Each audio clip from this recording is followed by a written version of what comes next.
Hello students, I am Ajay from Ajay Chemistry Classes YouTube channel and you are watching Ajay Chemistry Classes video lecture.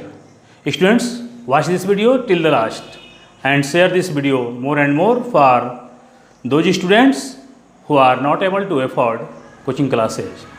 आज हम एक बहुत ही important topic लेकर के आए हैं, effective atomic number EAN। Effective atomic number, इसको हम शॉर्ट में कहते हैं EAN। इसका हिंदी होगा प्रभावी परमाणु संख्या। ये जो है इसको EAN, ध्यान रखिएगा ध्यान से, EAN रूल या सिडविक रूल भी कहते हैं, सिडविक रूल या EAN, full form of EAN effective atomic number, प्रभावी परमाणु संख्या, या इसको हम सिडविक रूल या प्रभावी परमाणु संख्या नियम कहते हैं। सिडविक ने बतलाया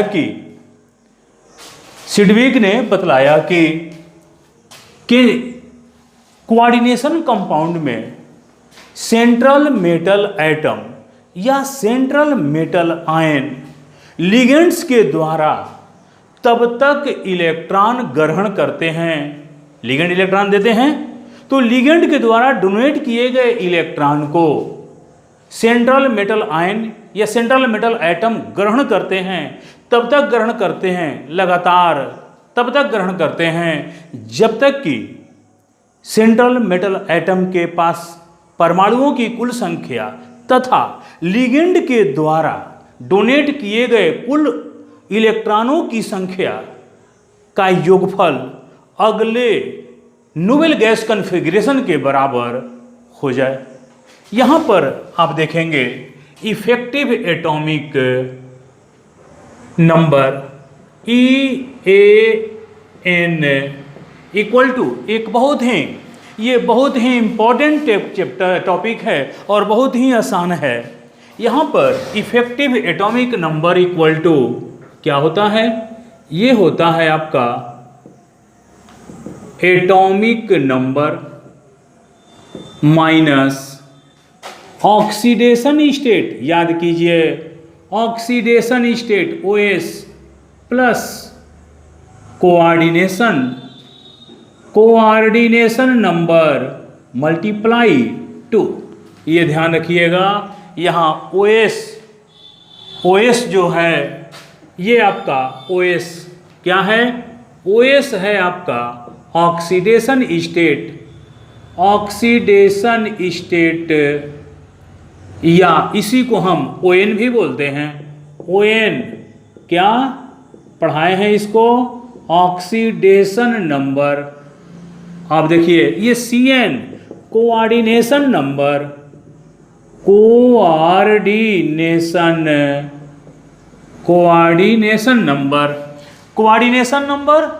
ये आपका एटॉमिक नंबर, ये है प्रभावी परमाणु संख्या बराबर एटॉमिक नंबर में से क्या घटा देंगे आप घटा देंगे ऑक्सीडेशन स्टेट को और उसके बाद प्लस कर देंगे कोऑर्डिनेशन नंबर मल्टीप्लाई 2। सबसे पहले एक एग्जांपल लेके पहले हम देखते हैं। जैसे मान लीजिए एग्जांपल में आप CO NH3 6+3, इसका नाम है हेक्सा अमीन कोबाल्ट थर्ड आयन। इसमें आपका ये क्या है? सेंट्रल मेटल एटम है, सेंट्रल मेटल एटम चाहे आयन, सेंट्रल मेटल आयन। अब कोबाल्ट की परमाणु संख्या यानी कोबाल्ट का एटॉमिक नंबर कितना होता है? 27। अब यहाँ देखो ये जो है आपका, इसमें आप देखिएगा, ये एक बार फिर से लिख देते हैं CO NH3 6, ये +3 कैसे आया है? ये +3 लिगेंड्स और सेंट्रल मेटल आयन के आवेशों के योगफल के बराबर ये आता है, यानी algebraic sum of the ON of central metal atom and the charge of ligands. यहाँ पर ये +3 आपको पता है ammonia is a neutral ligand, so it has 0 charge. +3 में 0 जोड़ोगे तो कितना होगा +3। तो अब आप देख रहे हो इसमें कि इस कॉम्प्लेक्स आयन में, इस कोऑर्डिनेशन आयन में कोबाल्ट का ON कितना है या OS कितना है। कोबाल्ट ये किस अवस्था में है +3, तो कोबाल्ट का OS हो जाएगा कितना +3। अब यहाँ पर आपका ये एटॉमिक नंबर हो गया 27। कोबाल्ट का चार्ज जो है यहाँ पे इसमें नहीं दिया रहेगा, ये आप इसके आधार पर निकालिए कि अमोनिया, एक बार फिर देख लीजिए, अमोनिया पर 0 चार्ज और ये +3 है, ये क्लियर है किस पर +3 है। अब आइए कोऑर्डिनेशन नंबर, इस यौगिक में तुम कोऑर्डिनेशन नंबर देख सकते हो, कोऑर्डिनेशन नंबर कितना है 6। अब देखो जितना कोऑर्डिनेशन नंबर आता है, यानी कोऑर्डिनेशन नंबर क्या बताता है, number of total ligands. Number of total ligands कितना है 6। एक NH3 देता है 2 इलेक्ट्रॉन, कोई भी लिगेंड्स 2 इलेक्ट्रॉन देता है, तो ये जो है कितने लिगेंड्स हैं 6 हैं। तो यहाँ पर पहले हम ये देखेंगे कि यहाँ पर कोऑर्डिनेशन नंबर किसका, कोबाल्ट का।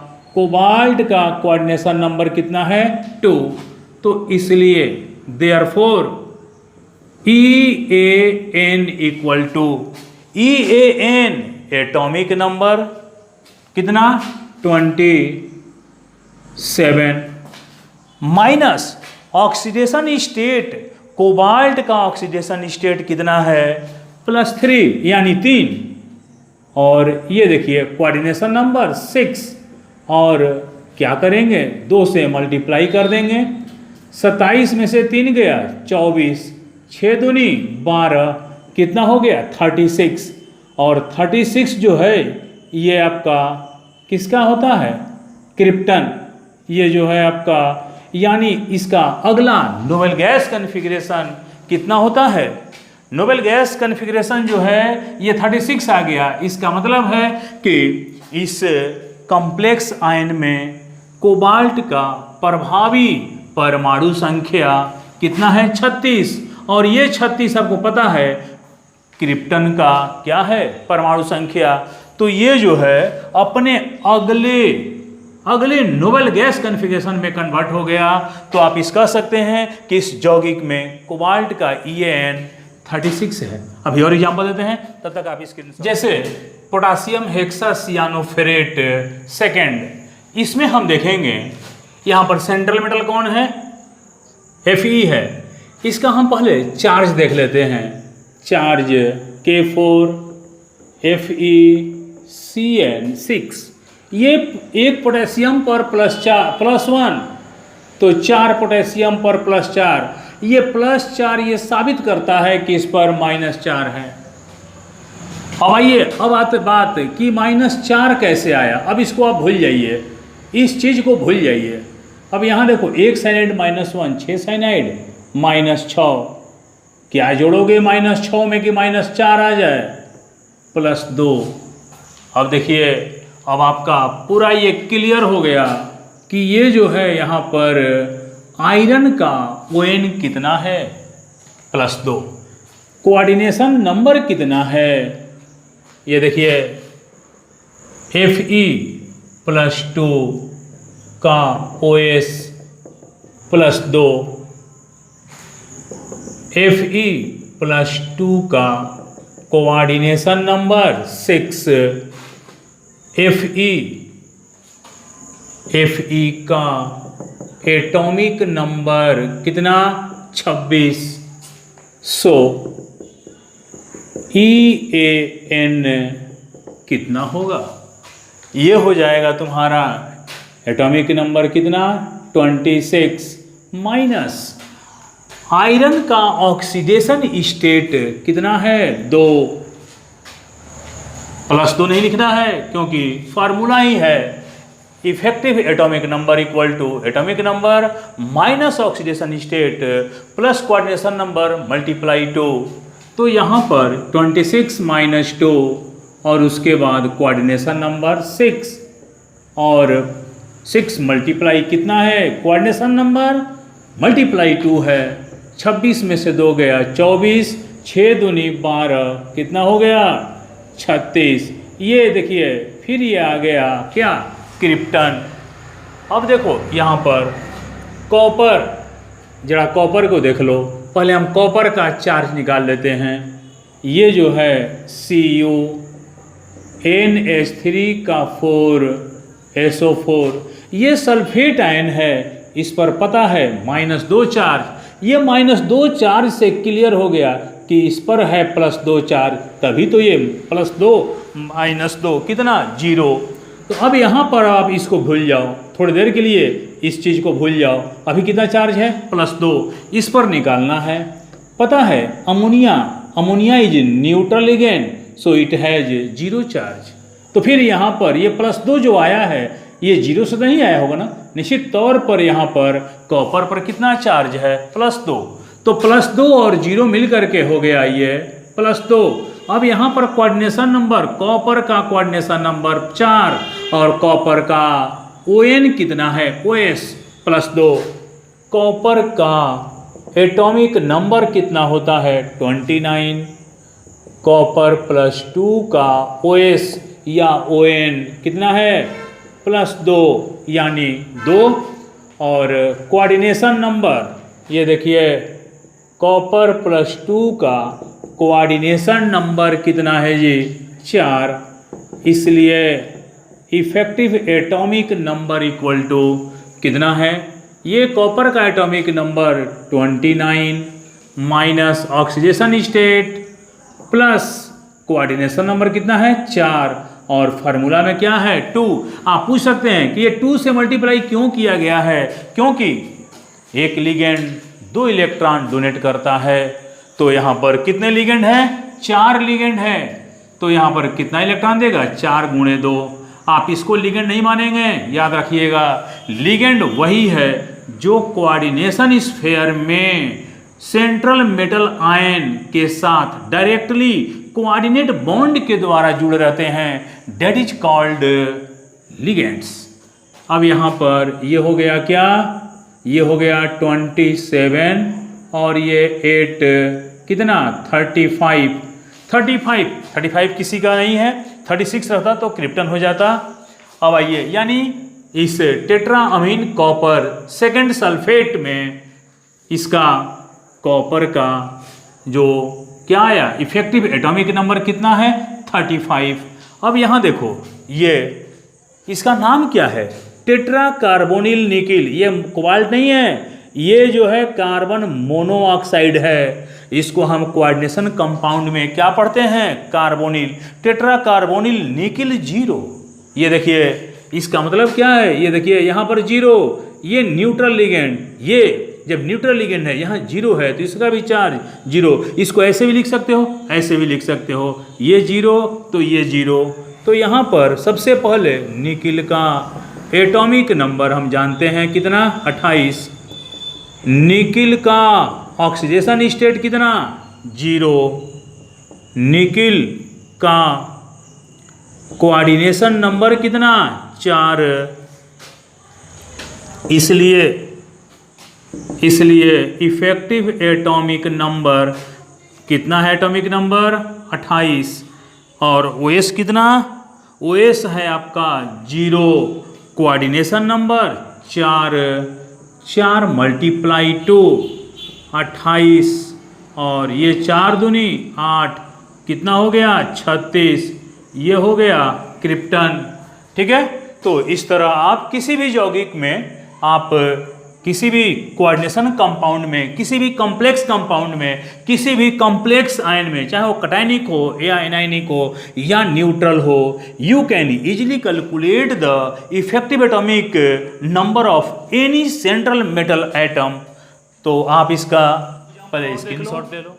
जैसे मान लो यहाँ पर पोटासियम टेट्राक्लोरो प्लेटिनेट सेकंड है। तो इसमें हम पहले चार्ज देख लेते हैं।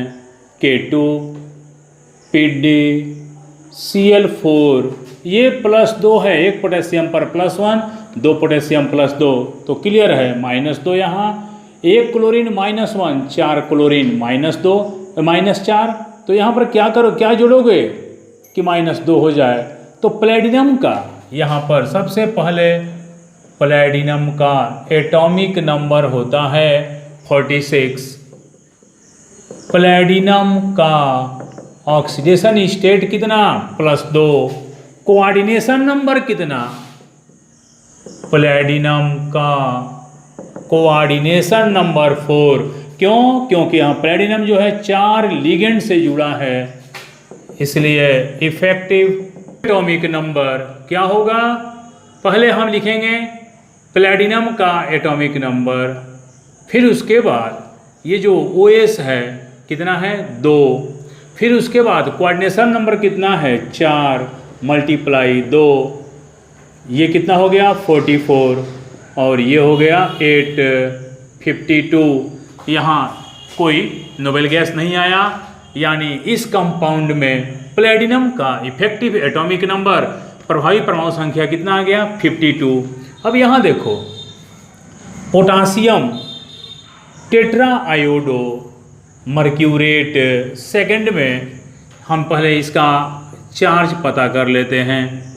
Hgi4 +2 -2 ये कितना होगा, -4, एक आयोडीन -1, 4 आयोडीन -4, क्या जोड़ोगे कि -2 आ जाए, +2। तब यहाँ पर ये Hg का एटॉमिक नंबर कितना, 80। उसके बाद Hg का क्या है, Hg का ऑक्सीडेशन स्टेट कितना, +2, और Hg+2 का कोऑर्डिनेशन नंबर कितना है, 4। इसलिए यहाँ पर इफेक्टिव एटॉमिक नंबर क्या हो जाएगा, 80 - 2, कोऑर्डिनेशन नंबर 4 × 2, तो ये हो जाएगा कितना, 78, 4 दूनी 8, ये हो गया 86। 86 किसका है, रेडान का। ये नोबेल गैस है। तो इसका मतलब है कि इस कंपाउंड में, इस कॉम्प्लेक्स कंपाउंड में, इस कोऑर्डिनेशन कंपाउंड में मरकरी का प्रभावी एटॉमिक नंबर विल बी 86। तो ये रहा आपका effective atomic number of central metal atom और आयन इन कोऑर्डिनेशन कंपाउंड। आज के लिए इतना ही, हम लोग अगले वीडियो लेक्चर में मिलते हैं, तब तक के लिए थैंक यू।